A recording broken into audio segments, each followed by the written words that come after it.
Sakal Gunar Vande Guru Sri Charanarabindan.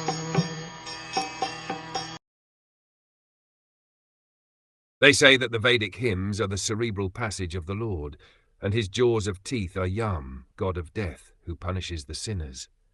The art of affection is his set of teeth, and the most alluring illusory material energy is his smile. This great ocean of material creation is but the casting of his glance over us.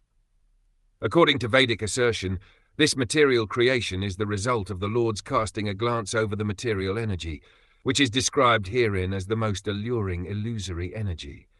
The conditioned souls who are allured by such materialism should know that the material temporary creation is simply an imitation of the reality, and that those who are captivated by such alluring glances of the Lord are put under the direction of the controller of sinners called Yamaraj. The Lord smiles affectionately, displaying his teeth. The intelligent person who can grasp these truths about the Lord becomes a soul fully surrendered unto him.